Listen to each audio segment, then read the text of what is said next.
আসসালামু আলাইকুম viewers, Sabinus কিচেনে তোমাদের স্বাগত জানাই। আজ আমি তোমাদের সঙ্গে বাঙালির ঐতিহ্যবাহী একটা রেসিপি তোমাদের সঙ্গে শেয়ার করছি। আশা করছি তোমাদের খুবই ভালো লাগবে। Let's go. Oh my god. Aha. Yes.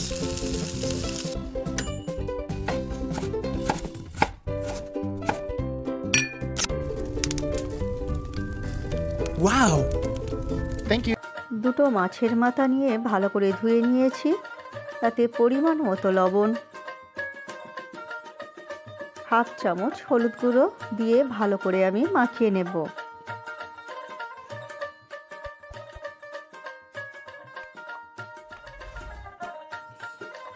আমি এখানে 200 গ্রাম মুগ ডাল কড়াতে হালকা করে ভেজে নিচ্ছি। ভাজার সময় যখন মুগ ডাল দিয়ে সুন্দর একটা গন্ধ বের হবে, তখন বুঝতে হবে মুগ ডাল ভাজা হয়ে গেছে। ভাজা হয়ে গেলে আমি ভালো করে ধুয়ে নেব ডালটা।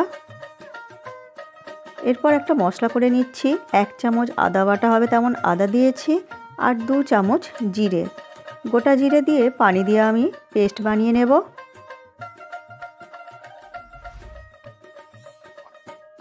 ডাল ধুয়ে আমি পানি দিয়ে দিয়েছি। এতে আমি বানিয়ে রাখা আদা ও জিরের পেস্ট দিয়ে দিচ্ছি হাফ চামচ লঙ্কা গুঁড়ো, হাফ চামচ হলুদ গুঁড়ো দিয়ে ভালো করে আমি মিক্স করে দেব। দিয়ে ঢেকে আমি সেদ্ধ হতে দেব। ডাল সেদ্ধ হয়ে গেছে। এই ডাল ঘন হবে, খুব পাতলা হবে না, তেমন যে তোমরা করবে। এরপর আমি পরিমাণ মতো লবণ দিয়ে দেব, দিয়ে ভালো করে নেড়ে দিয়ে আমি রেখে দেব। আবার আমি কড়াইতে সর্ষের তেল দিয়ে দিচ্ছি। দিয়ে আমি 1 কাপের মতো নারকেল কুচি করে দিয়ে দিচ্ছি। নারকেল কুচি আমি হালকা করে ভেজে তুলে নেব।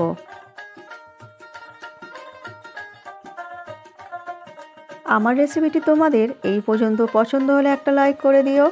পরবর্তী রেসিপি কী পেতে চাও সেটাও কমেন্ট করে জানিও। এরপর আমি 100 গ্রামের মতো বাদাম দিয়ে আমি লাল করে ভেজে নেব। ভাজা হয়ে গেলে ভেজে আমি তুলে নেব। বাদাম আমি খুব ভালো করে ভেজে নেব এখানে। এরপর ওই তেলেই আমি মাছের মাথাগুলো দিয়ে ভেজে নেব।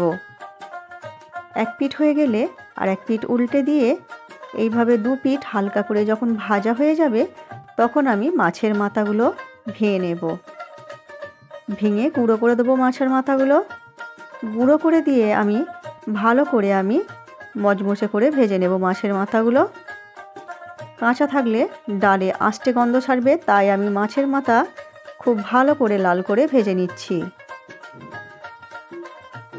এইভাবে তোমরা একবার মুড়ি ঘন্ট বানিয়ে দেখো।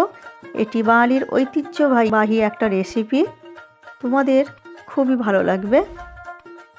মাছের মাথা আমি ভাজা হয়ে গেলে তুলে নিচ্ছি তেল ঝরিয়ে। ওই তেলেই আবার কিছুটা তেল দিয়ে দিচ্ছি, দিয়ে 2টো শুকনো লঙ্কা ছিঁড়ে দিয়ে দিলাম, দিয়ে আর একটা তেজপাতা দিয়ে দিচ্ছি, আর দিয়ে দিচ্ছি 1 চামচ 5 ফোড়ন। সব কিছু যখন লাল করে ভাজা হয়ে যাবে, সুন্দর গন্ধ বের হবে, তখন আমি সেদ্ধ করে রাখা ডাল দিয়ে দেব। আমার রেসিপিটি তোমাদের কেমন লাগলো কমেন্ট করে জানিও। ভালো লাগলে বন্ধুবান্ধবের মাঝেও শেয়ার করে দিও। এবার আমি ওই ডালের সঙ্গে নারকেল, মাছের মাথা ও বাদাম ভাজা দিয়ে দেব, দিয়ে ভালো করে নেড়ে দেব। আমি এই ডালটায় আমি 10 মিনিট কম আঁচে ফুটিয়ে নেব। হাফ চামচ চিনি দিয়ে দিলাম স্বাদটা ব্যালেন্সের জন্য। হাফ চামচ চিনি দিলে ডালটা খেতে খুবই ভালো হয়। এরপর তোমরা গরম গরম পরিবেশন করো ভাত ও রুটির সাথে। আমার রেসিপিটি যদি তোমরা ফেসবুক থেকে দেখে থাকো তাহলে ফলো করে দিও। ইউটিউব থেকে দেখলে সাবস্ক্রাইব করে পাশে থেকো। আমার রেসিপিটি শেষ পর্যন্ত দেখার জন্য অনেক অনেক ধন্যবাদ তোমাদের।